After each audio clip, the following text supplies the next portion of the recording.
keeping the season alive. That's exactly what Real Madrid have done, winning by 1-0, meaning that it's 4 points now that separate the top two with 5 games remaining, including, of course, El Clasico on May 11th. Luis Garcia joins us. Luis, this was all about getting the win. That's what Real Madrid did. Turn the page, move on, focus on Saturday now? Yes, Dan. That's when a neighbor of yours invite you to go for a dinner. You don't want to go, but you go there. You just grab the meal, free meal, and you go back home. That's what it is. The game against Getafe today for Real Madrid. Luis, don't you live next door to Simeone? Are you talking? Yeah, but it's got good meals, good lunch. This wasn't a good lunch, to be honest.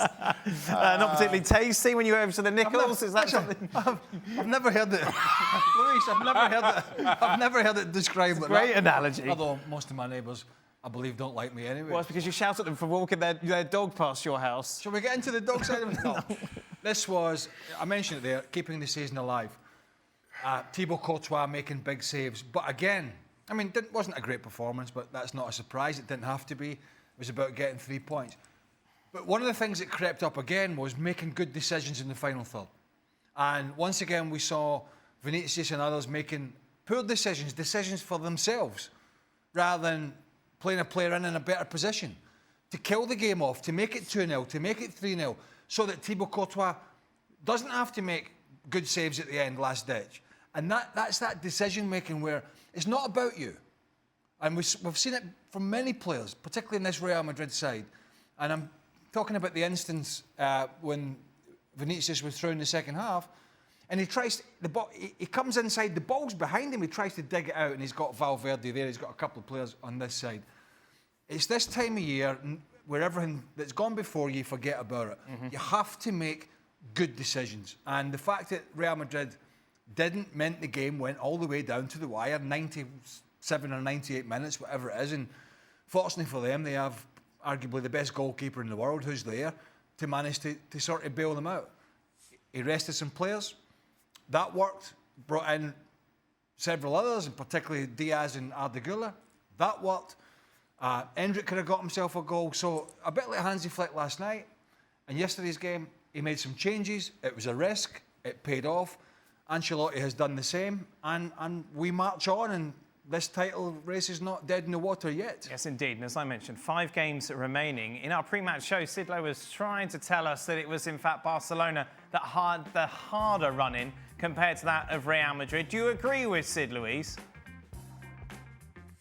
No, I don't agree with Sid. That's why I mentioned it. I think that, of course, when you play against teams like Villarreal, like Athletic Club, you know that you're going to be always top. But for Barcelona, it's sometimes even better to play against those teams. Barcelona struggles when they play against teams like we saw in the past, Leganés, Las Palmas. They sit at the back. It's difficult to break them down. Yesterday, we saw once again against Mallorca, because there is no space, it's more difficult to play. But when you play against teams that like to play football, go in attack, be open, like Athletic Club de Bilbao, like Villarreal, I think it suits better to Barcelona. And much more when Barcelona is in that fantastic run, in that fantastic momentum. We saw Barcelona playing very well. Yesterday, they did a very good job, even though that they didn't have the end product, but they managed to create so many chances. So in the end, if you see Real Madrid today, if you see Real Madrid at the weekend, if you see the Real Madrid for the last 2-3 months, you could understand why I'm saying that. It's because we don't see identity on this Real Madrid side. Today, they grabbed the 3 points because just one moment of brilliance once again from Arda Guler. But that's it. That's everything that we've seen from Real Madrid. Actually, they were dominated. But Getafe, that doesn't like to have the ball, is always making long balls. And in the end, they were having the ball in possession. So that's why I think that even though Barcelona has got better teams in front, I think it suits them better for the way they play. But that Villarreal and Athletic Club game are the last 2 games. Had it been the opposite way around, then it might have been slightly different. I mean, They have 3 league games before they get to those 2. There's no doubt those 2 are 2 of the better sides in the Liga. There is absolutely no doubt about that. But Barcelona have Valladolid, Clásico and Espanyol, and they might not even have to worry about Villarreal and Athletic Club. Yeah. They can put that to bed themselves. It is in their hands. Now, obviously, you know, if they drop some points and the Clásico they lose, then that's a different scenario. You might turn around and say then, well, hold on a minute, this is looking a bit trickier for Barcelona. But because of the way the fixtures are, I think if I was Barcelona, I would still be pretty comfortable. Because if I go out and do it for myself, by the time we get to those Villarreal games, they'll already have won the title and they'll be celebrating. Of course, before we talk about La Liga and Celta Vigo and Valladolid, there's a little matter of the Copa del Rey finals, Shaq. Arda Guler played well today. Is there any chance that he's got Carlo Ancelotti second-guessing his starting 11 for Saturday, or does he already know it? I think he already knows it. And while Arda Guler certainly has, I guess, given Carlo Ancelotti a little bit of an issue, I don't think Ancelotti will change too much in his approach, as you expect. And the truth is, while Arda Guler certainly played well, it was a pretty typical Real Madrid performance that we've seen all season long, not overly convincing, but getting over the line as we point out. So as a result, I don't think Ancelotti at this point is going to gamble on who his preferred starting 11 is. What do you think, Luis? No, I don't think they'd have zero chance. I think that the option of playing today, I think it was just given because he needed to rotate. He didn't want to play Rodrigo. He didn't want to play Jude Bellingham. So in the end, you have to go. He's not going to go to Vallejo. He hasn't played in the whole season. Or Ceballos, he wants to also use him for probably the game at the weekend. The rhythm of Barcelona is not suited to Arda Guler. And today he played easy and comfortable because he was playing as a centre midfielder. There was no pressure from Getafe, so it's very easy to go there, grab the ball and make it pass it. The goal is a fantastic goal, fantastic shoot from outside the box. But after that, we didn't see much from Arda Guler, just keeping the ball tightly, don't losing the ball, don't give the ball away. And I think that's good for a player who hasn't been involved. So I think that he played a good game, but zero chance to play at the weekend. So Carlo Ancelotti said this week that he likes 4-4-2. That's his preferred. Is your man going to be fit? Do we know? Yes, Mbappe will be available, which then begs the question, are you going to have Vinicius, Mbappe and Rodrigo up front? Well, what he did at Arsenal was, which clearly didn't work, particularly at the Emirates, but what he did was he had Bellingham on one side and Rodrigo on the other in a 4-4-2, and that didn't work. Whether he... I think he could draw. I think Rodrigo could miss out if it goes that way. I think we could see somebody like Valverde in midfield on the right hand side, and Lucas Vazquez at right back, and Valverde maybe doing a little bit of both from the right hand side and the central position.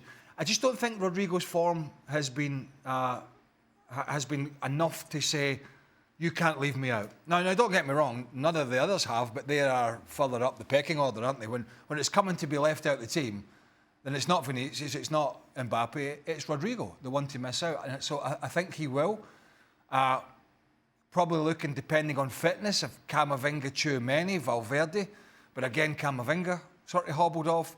And then you'll probably have the front pairing, who the hell knows what they're going to do. Right. I mean, they could be blisteringly good and, rising to this big occasion.